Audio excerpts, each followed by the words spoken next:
ମୁଁ ସର୍ବପ୍ରଥମେ ଜଗତରନାଥ ଜଗନ୍ନାଥଙ୍କ ପାଖରେ ପ୍ରାର୍ଥନା କରୁଛି ଆଗାମୀ ଯେଉଁ 2026 ଇଂରାଜୀ ନବବର୍ଷର ଶୁଭେଚ୍ଛା ଆଉ ଶୁଭକାମନା ସମସ୍ତ ଓଡ଼ିଶାବାସୀଙ୍କୁ ତଥା ବିଶେଷ କରି ଖୋର୍ଦ୍ଧା ଜିଲ୍ଲା ଏବଂ ଜଟଣୀ ନିର୍ବାଚନ ମଣ୍ଡଳୀର ସମସ୍ତ ଜନସାଧାରଣ ମା ମାଉସୀ ଏବଂ ଯୁବବନ୍ଧୁମାନଙ୍କୁ ନିବେଦନ କରୁଛି ଏବଂ ଆଶା ରଖୁଛି ପ୍ରଭୁଙ୍କ କୃପାରୁ ଏ ବର୍ଷ ସମସ୍ତଙ୍କ ପାଇଁ ଆନନ୍ଦମୟ ହେଉ, ସମସ୍ତଙ୍କ ପରିବାର ସୁଖମୟ ହେଉ,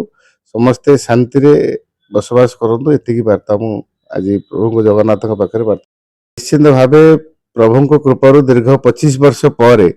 ओडिशा रे एक डबल इंजिन सरकार होती लोक मैंने गोटे सरकार को परिवर्तन करी यशस्वी प्रधानमंत्री नरेंद्र मोदी एवं माननीय मुख्यमंत्री श्रीयुक्त मोहन चरण माझी आस्था प्रकट करी डबल इंजिन सरकार कर देखिथे 25 वर्ष भितर जी कम हो ना 16 मास सरकार भितर ए सरकार लोकों पाखक पहुंची लोकों समस्या को देखी समाधान कर बाट बाहर कर लोक मैंने लोकों सरकार और लोकों मुख्यमंत्री तेणु गोटे उचित पदक्षेप ओडिशावासी नहीं केन्द्र बीजेपी सरकार ओडिशा रे भी बीजेपी सरकार तेणु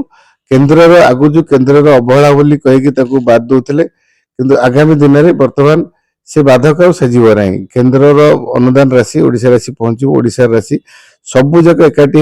विभिन्न क्षेत्र में आपण देखिथे से नारी सशक्तिकरण हो युव व्यापार हो क्रीड़ापति भी सबुरे ओडिशा सरकार केंद्र सरकार मिलित अनुगम कार्यक्रम आगे जाइए तेणु आशा रखुचु आगामी दिन में आहरी आम मुख्यमंत्री कहते 2026 आहरी निर्णायक वर्ष हम लोकों पाखक सरकार पूरा पहुंचब एवं सारा भारत वर्ष ओडिशा केमती एक नंबर हम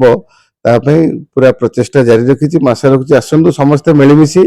सरकार सहित रहा सरकार समस्त सुविधा केमती लोकों पाखक पहुंचब से आम मान दायित्व।